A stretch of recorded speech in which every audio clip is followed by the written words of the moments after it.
Nashik education society संचलित DS Kothari कन्या शाळा या शाळेमध्ये मी सौ उज्ज्वला शिलेदार उपशिक्षिका म्हणून कार्यरत आहे. आज आपण इयत्ता 10वी विषय भूगोल प्रकरण 5 नैसर्गिक वनस्पती व प्राणी या पाठाचा अभ्यास करणार आहोत. या पाठामध्ये आपल्याला पुढील प्रकारच्या मुद्द्यांचा अभ्यास करायचा आहे.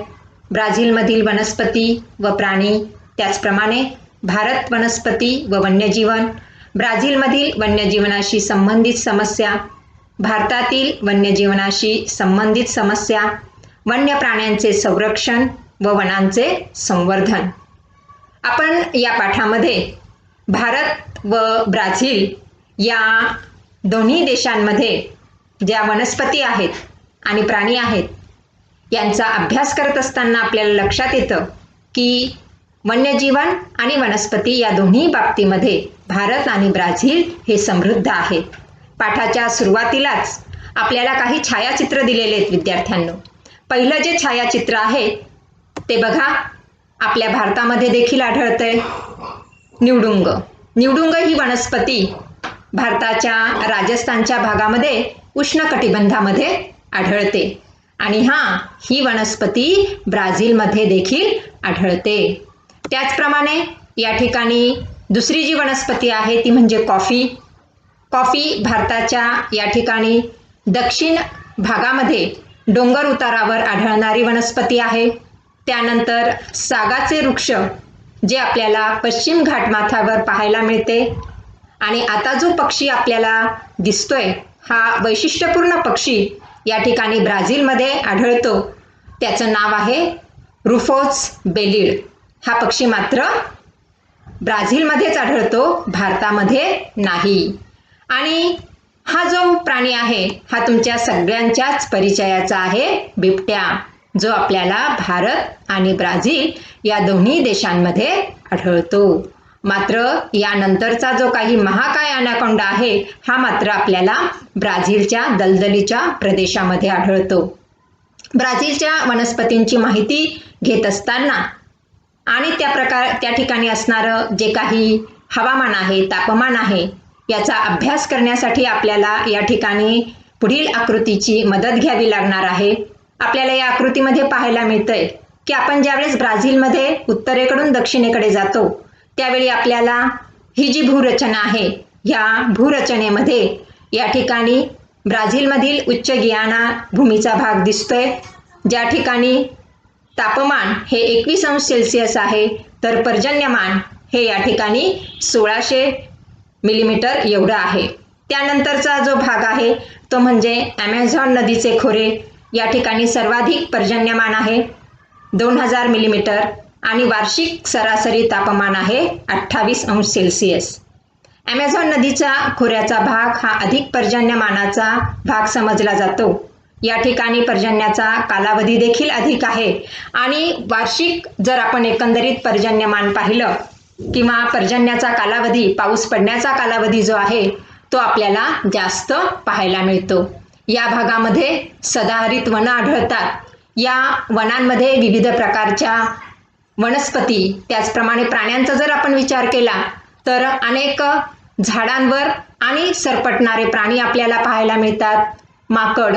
त्याचप्रमाणे त्या ठिकाणी वनप्रदेशामध्ये किंवा जलाशयांमध्ये, नद्यांमध्ये अनेक प्रकारचे जलचर प्राणी आपल्याला पाहायला मिळतात. त्यानंतर ॲमेझॉन नदीच्या खोऱ्याच्या दक्षिणेकडचा भाग म्हणजे पॅराना पॅराग्वे. या नदीचे खोरे कमी पर्जन्यमानाचे असून वार्षिक पर्जन्यमान या ठिकाणचे 1500 मिलीमीटर एवढं असून सरासरी जे तापमान आहे ते 21 अंश सेल्सिअस एवढं आहे. या भागात पानझडी वनं आढळतात. गवताळ प्रदेशात जे प्राणी आढळतात ते प्राणी या भागातही आढळतात. त्यानंतर ब्राझीलच्या उच्चभूमीचा प्रदेश. या भागात सर्वात कमी पर्जन्यमान आहे. ब्राझीलमध्ये आढळणारा जो पर्जन्य छायेचा प्रदेश आहे तो याच भागात आहे. वार्षिक पर्जन्यमान जे आहे ते या ठिकाणी आपल्याला फक्त 600 मिलीमीटर एवढं दिसून येतं, तर सरासरी तापमान जे आहे ते 23 अंश सेल्सिअस एवढं आहे. या ठिकाणची जी काही वनं आपण पाहिली तर ती काटेरी वनस्पती असणारी, खुरटी झुडपी असणारी आपल्याला पाहायला मिळतात. या प्रदेशामध्ये या ठिकाणी सरपटणारे प्राणी आढळतात. अशा प्रकारे या ठिकाणी आपण या भूरचनेचा अभ्यास केल्यानंतर आपण जाणार आहोत ब्राझीलमध्ये आढळणाऱ्या वनस्पती यांची आपण अधिक माहिती घेणार आहोत. या नकाशाद्वारे आपल्याला लक्षात येतंय की हा ब्राझीलचा नकाशा आहे. वेगवेगळ्या रंगछटांचा वापर करून त्या ठिकाणच्या वनप्रदेशांविषयी आपल्याला माहिती मिळते. ब्राझीलच्या उत्तर भागातून विषुववृत्त जातं हे तर आपण जाणतोच आहोत. विषुववृत्ताच्या अगदी नजदीकचा जो भाग आहे, ज्या ठिकाणी वर्षभर पाऊस पडतो, त्यामुळे या ठिकाणी सदाहरित वर्षावने आढळतात. या ठिकाणी वृक्षांची घनता जास्त आहे. वर्षभर पाऊस असल्याने वनस्पतींचा जीवनकाळ हा जास्त असतो. पण आपण जसजसं विषुववृत्तापासून दूर जातो तसतसं ब्राझीलमधील पर्जन्याचं प्रमाण हे कमी कमी होत गेलेलं आपल्याला पाहायला मिळतं. अर्थातच पर्जन्याचं प्रमाण कमी झालं की वनस्पतींची घनता देखील या ठिकाणी आपल्याला कमी झालेली पाहायला मिळते आणि वृक्षांचा जीवनकाळ देखील कमी होत गेलेला आपल्याला पाहायला मिळतो. नकाशात आपल्याला दिसत आहे की उत्तरेकडे या ठिकाणी जो भाग आहे तो विषुववृत्तीय वनांचा भाग आहे, जेथे घनदाट वनं आपल्याला पाहायला मिळतात. आणि जसजसं आपण दक्षिणेकडे जातो तसतसं ही जी काही वृक्षांची घनता आहे ती आपल्याला कमी झालेली पाहायला मिळते, कारण या ठिकाणी पर्जन्यमान कमी आहे आणि त्यामुळं या वनस्पतींचा जीवनकाळ देखील कमी झालेला पाहायला मिळतो. त्यानंतर ईशान्येकडचा जो भाग आहे तो म्हणजे कटिंगा, जो पर्जन्य छायेचा प्रदेश आहे. या ठिकाणी सरासरी जे काही पर्जन्यमान आहे ते 600 मिलीमीटर असतं आणि या ठिकाणी आपल्याला काटेरी झुडपंही पाहायला मिळतात. त्यानंतर पंपास म्हणजे ब्राझीलचा अति दक्षिणेकडचा समशीतोष्ण गवताळ प्रदेश. या प्रकारे आपण या ठिकाणी ब्राझीलमध्ये विविध प्रकारच्या वनस्पतींचा आणि त्या ठिकाणी आढळणाऱ्या वनप्रकार हे आपण पाहिले. या ठिकाणी ब्राझीलमध्ये जर आपण पाहिलं तर सर्वाधिक प्रजातीच्या वनस्पती आढळतात, ज्यात सदाहरित वनस्पती आहे, निमसदाहरित वनस्पती आहे, शुष्क वनस्पती आहे आणि त्या शुष्क वनस्पतींमध्ये देखील वेगवेगळ्या प्रकारच्या झाडांचा किंवा वृक्षांचा समावेश झालेला आपल्याला पाहायला मिळतो. या ब्राझीलमध्ये सर्वात महत्त्वाची जी वनस्पती आहे ती म्हणजे पाऊ ब्राझील. या वृक्षावरूनच या देशाला ब्राझील असे नाव पडलेले आहे. त्यानंतर या ठिकाणच्या वनांमध्ये आपल्याला रबर, मोहोगनी, त्यानंतर ऑर्किड वनस्पतीच्या अनेक प्रजाती या ठिकाणी आपल्याला पाहायला मिळतात. ब्राझीलमधील वनांचे आणखी एक वैशिष्ट्य म्हणजे ही वनं जगाची फुफ्फुसं म्हणून संबोधलं जातं, कारण ब्राझीलमधील या सदाहरित वनांमुळे वातावरणामध्ये मोठ्या प्रमाणावर प्राणवायू उपलब्ध होतो. प्राणवायू म्हणजेच ऑक्सिजन, जो सजीवांसाठी अत्यावश्यक आहे. या प्राणवायूच्या अधिक उपलब्धतेमुळे कार्बन डायऑक्साईडचे प्रमाण कमी होण्यास मदत होते आणि त्यामुळे या वनांना, वर्षावनांना जगाची फुफ्फुसे म्हणून संबोधलं जातं. अशा प्रकारे आपण ब्राझीलमधील वनस्पती वनांविषयी माहिती मिळवली आहे. आता आपण वळूया भारतामधील वनस्पती आणि त्या ठिकाणी आढळणारे जे वनप्रदेश आहे यांच्याविषयी आपण माहिती पाहणार आहोत. बघा विद्यार्थी मित्रांनो, भारताचा नकाशा आपल्याला समोर दिसतोय. यामध्ये देखील वेगवेगळ्या रंगछटांच्या सहाय्याने आपल्याला भारतातील वनांचे प्रकार हे दर्शवलेले आहेत. रंगछटांवरून आपल्याला लक्षात येतंय की त्या ठिकाणी खाली देखील या ठिकाणी सूची दिलेली आहे आणि त्या सूचीमध्ये भारतामध्ये ज्या प्रकारची वनं आढळतात त्या प्रकारचं या ठिकाणी आपल्याला रंगांनी दर्शवलेलं आहे. भारतामध्ये जर आपण विचार केला तर ज्या भागामध्ये 200 मिलीमीटर पेक्षा जास्त पाऊस पडतो अशा भागामध्ये भरपूर सूर्यप्रकाश आहे. या ठिकाणी आपल्याला सदाहरित वनं पाहायला मिळतात. या वनांमधील वृक्षांची पाने रुंद हिरवीगार असतात. या झाडांचं लाकूड अतिशय मजबूत, कठीण, जड आणि टिकाऊ असतं. यात प्रामुख्याने मोहोगनी, शिसव, रबर या वृक्षांचा समावेश होतो. या वनांमध्ये सर्व वनस्पतींच्या प्रजातीबरोबरच वेगवेगळ्या प्रकारच्या वेली देखील आपल्याला पाहायला मिळतात बरं का मुलांनो. या वनात भारतातील सर्वाधिक जैविक विविधता आढळून येते. भारताच्या उत्तरेला जो गडद हिरवा रंग दिसतोय आणि त्यानंतर भारताच्या पश्चिम किनारपट्टीचा जो प्रदेश आहे, त्याचप्रमाणे पश्चिम घाटाचा जो भाग आहे, तेथे गडद हिरव्या रंगाने दाखवलेला आहे, जो सदाहरित वनांचा भाग आहे. त्यानंतर आपल्याला पाहायची आहे पानझडीची वनं.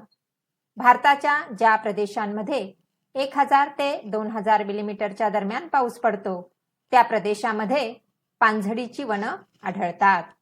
ही वनं भारतामध्ये आपल्याला बहुतांशी भागामध्ये पाहायला मिळतात, कारण भारतात सर्वात जास्त वनक्षेत्र या वनस्पतींनी व्यापलेलं आहे. कारण भारतामध्ये बहुतांश भागामध्ये 1000 ते 2000 मिलीमीटरच्या दरम्यान पर्जन्य हे होते. अशा भागामध्ये या पानझडी वनी आढळतात. भारताच्या या नकाशामध्ये पोपटी रंगाने जो भाग दर्शवलेला आहे, तो पानझडी वनांचा आहे. जेव्हा कोरड्या ऋतूमध्ये म्हणजेच उन्हाळ्यात बाष्पीभवनाचा वेग वाढतो आणि वनस्पतीतील पाण्याचं प्रमाण कमी होऊ लागतं, तेव्हा या वनस्पतीची पानं ही गळायला लागतात आणि त्यामुळं या वनस्पतींचा जीवनकाळ हा आपल्याला वाढलेला पाहायला मिळतो. या वनांमध्ये प्रामुख्याने साग, बांबू, वड, बघा वडाचं झाड आपण नेहमीच आपल्या सभोवताली पाहत असतो. त्यानंतर तुमच्या सगळ्यांचा परिचयाचा असणारा हा जो पिंपळ आहे, हा देखील आपल्याला या पानझडी वनांमध्ये पाहायला मिळतो. त्यानंतर वनांचा जो तिसरा प्रकार आहे, तो म्हणजे काटेरी व झुडपी वनं.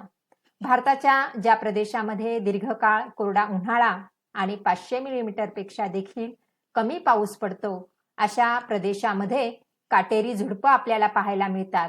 भारताच्या राजस्थानच्या वाळवंटी प्रदेशात, त्याचप्रमाणे गुजरात किंवा कच्छमधला जो भाग आहे, त्याचप्रमाणे द्वीपकल्पीय जो प्रदेश आहे, त्या भागामध्ये या ठिकाणी अशी काटेरी झुडपं आपल्याला पाहायला मिळतात. या काटेरी झुडपांमध्ये या ठिकाणी आपल्याला कमी पर्जन्यमानाचा किंवा पर्जन्य छायेचा प्रदेश आहे, त्यामुळं या ठिकाणी असणाऱ्या ज्या वनस्पती आहेत, त्यांची पानं ही आकाराने लहान असतात. हे सर्व वृक्ष काटेरी असतात. यात प्रामुख्याने तुम्हाला छायाचित्रात दिसतंय बघा, खैर, बाभूळ, त्यानंतर खेजडी, घायपात अशा या ठिकाणी वनस्पती असून निवडुंगाचे देखील आपल्याला वेगवेगळे प्रकार या भागामध्ये पाहायला मिळतात. त्यानंतर समुद्रकाठची वनं. या समुद्रकाठच्या वनांमध्ये दलदलीच्या प्रदेशामध्ये क्षारयुक्त मृदा, दमट हवामान असते. खाड्या व खाजणीच्या भागामध्ये समुद्रकाठची वनं आढळतात. या वनातील वनस्पतींचं वैशिष्ट्य म्हणजे या वनस्पती क्षारयुक्त मृदेमध्ये, क्षारयुक्त पाण्यामध्ये सहजपणे वाढतात. या क्षारयुक्त मृदेमध्ये किंवा किनारी भागामध्ये वाढणारी जी वनं आहेत, त्यांना सुंदरीची वनं किंवा खारफुटीची वनं या नावाने ओळखली जातात. या वनस्पतींचं लाकूड हे तेलकट असतं, हलकं आणि टिकाऊ असतं. विशेषतः या वनस्पतीचा वापर, लाकडाचा वापर हा होड्या, नावा, विशेषतः जहाज बांधणीच्या कामामध्ये केला जातो. या ठिकाणी भारताचा जो काही पूर्वेकडचा भाग आहे, या ठिकाणी ही समुद्रकाठची वनं आढळतात. त्याचप्रमाणे पश्चिम किनारपट्टीवर गुजरात जवळ असणारं जे कच्छचं आखात आहे, या भागामध्ये ही समुद्रकाठची वनं आपल्याला पाहायला मिळतात.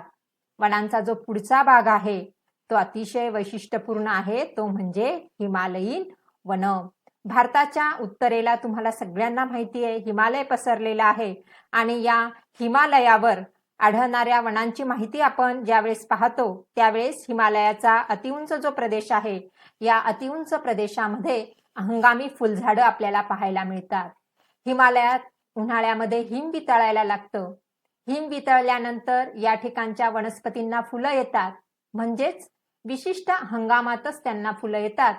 त्यामुळे हिमालयाच्या अतिउंच भागात हंगामी फुलझाडं असणारी वनं आढळतात.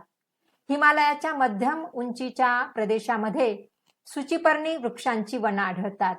या वनस्पतींच्या पानाची जी टोकं असतात, ती सुईसारखी टोकदार असतात आणि ही रचना निसर्गाने केलेली असते मुलांनो.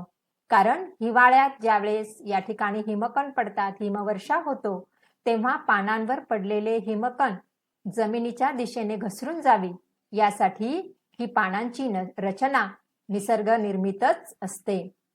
यात प्रामुख्याने पाईन, देवदार, फर ही वृक्ष आढळतात. आणि त्यानंतर आपण पाहतो आहोत शिवालिक रांगांचा भाग. या ठिकाणी मात्र मिश्र वन आढळतात, पानझडीची वन आणि साल वृक्षाचं प्रमाण आपल्याला मोठ्या प्रमाणावर या ठिकाणी पाहायला मिळतंय. यानंतर आपण माहिती घेणार आहोत ती म्हणजे ब्राझीलमधील वन्यजीवांची माहिती घेणार आहोत. ब्राझीलच्या नकाशामध्ये या ठिकाणी आपल्याला वनप्रदेश आणि वन्य प्राण्यांचा अधिवास हा आपल्याला दाखवलेला दिसतोय बघा. वन्यजीवांचा जेव्हा आपण अभ्यास करतो तेव्हा आपल्याला असं लक्षात येतं की जगातील इतर कोणत्याही देशांपेक्षा ब्राझीलमध्ये वन्यजीवनाची आपल्याला विविधता पाहायला मिळते. ब्राझीलच्या पॅन्टानालच्या दलदलीच्या प्रदेशामध्ये आपल्याला या ठिकाणी महाकाय असा ॲनाकोंडा पाहायला मिळतोय, हो की नाही? बघा, चित्रामध्येच आपल्याला त्याचं स्वरूप हे पाहायला मिळतंय. ब्राझीलच्या वनांमध्ये मोठमोठे गिनीपिग, मगरी, सुसरी, त्यानंतर माकड, प्युमा, बिबट्या यासारखे प्राणी आपल्याला पाहायला मिळतात. तर स्वारफिश हा या ठिकाणी सागरी किनारी भागामध्ये पाहायला मिळतो. तर अंतर्गत नद्यांमध्ये गुलाबी डॉल्फिन हा या ठिकाणचा वैशिष्ट्यपूर्ण असा मासा आहे. हे मासे या ठिकाणचं अतिशय प्रमुख आकर्षण असं आहे. या वन्य प्राण्यांबरोबरच अनेक प्रकारचे पक्षी आढळतात. अति उंचावर आणि आकाराने मोठा असणारा कोंडोर पक्षी, त्याचप्रमाणे विविध प्रकारचे पोपट, यानंतर मकाव, त्याचप्रमाणे मकावचे वेगवेगळे प्रकारही आपल्याला या ठिकाणी पाहायला मिळतात.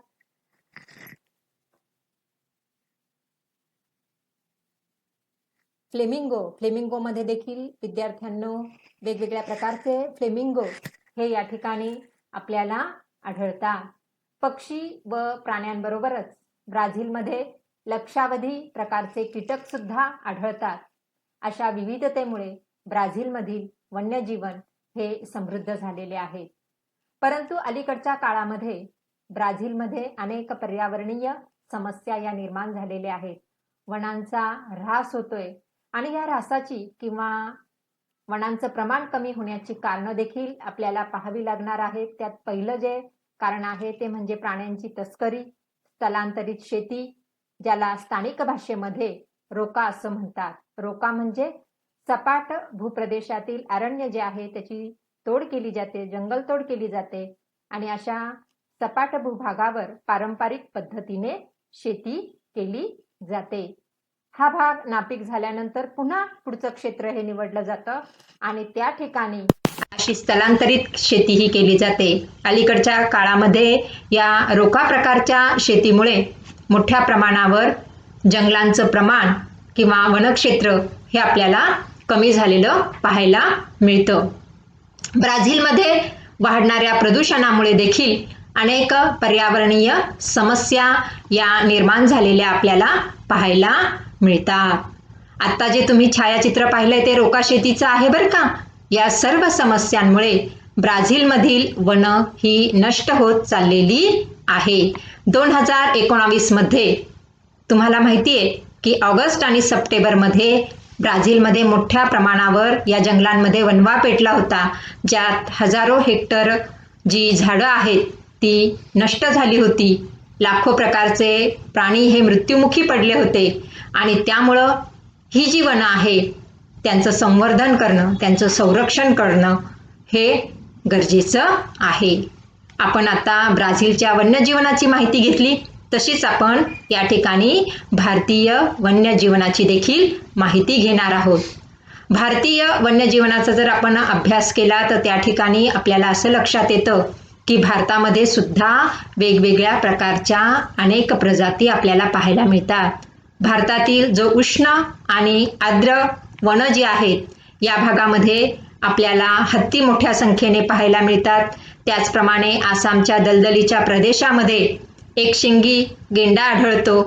त्याचप्रमाणे वाळवंटी प्रदेशामध्ये तुम्हाला सगळ्यांना माहिती आहे वाळवंटाचं जहाज म्हणून ओळखला जाणारा उंट, त्याचप्रमाणे रानटी गाढवं आपल्याला पाहायला मिळतात. हिमालयाचा जो काही बर्फाळ प्रदेश आहे या बर्फाळ प्रदेशामध्ये या हिमचित्ते आढळतात. तर दक्षिणेकडे असलेला जो काही दक्षिणेकडे असणारा जो काही द्वीपकल्पीय प्रदेश आहे या द्वीपकल्पीय प्रदेशामध्ये गवा, अनेक प्रकारची हरणं, त्याचप्रमाणे काळवीट, माकड यासारखे प्राणी आढळतात. भारतामध्ये या ठिकाणी वाघ आणि सिंह हे दोन्ही प्राणी आढळतात आणि जगातील एकमेव देश भारत असा आहे की ज्यामध्ये हे दोन्हीही प्राणी आढळतात. या प्राण्यांशिवाय भारताचा जो काही किनारी भाग आहे या किनारी भागामध्ये त्याचप्रमाणे ज्या अंतर्गत नद्या आहेत या नद्यांमध्ये कासव, त्यानंतर मगर, सुसर इत्यादी प्राणी आढळतात. तसेच भारतीय वनप्रदेशामध्ये तुम्हाला सर्वांना माहिती आहे भारताचा राष्ट्रीय पक्षी मोर, त्यानंतर खंड्या, तितर, कबूतर, विविध रंगाचे जे पोपट आहेत ते पोपट आपल्याला पाहायला मिळतात.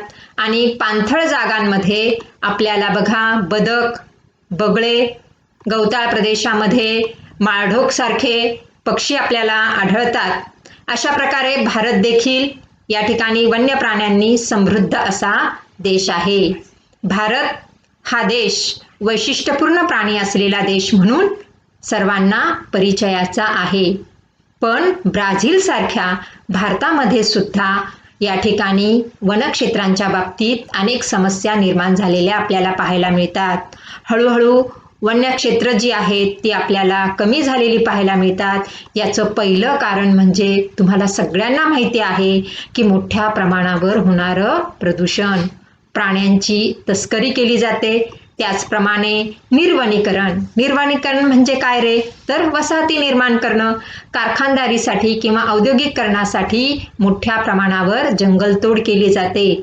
मानवी सोयीसुविधा उपलब्ध व्हाव्यात यासाठी देखील जंगलांचा ऱ्हास होत चाललेला आहे. वन्य प्राण्यांचा अधिवास हा नष्ट होत असल्यामुळे अनेक प्रजाती ज्या आहेत त्या नामशेष होत चाललेल्या आहेत.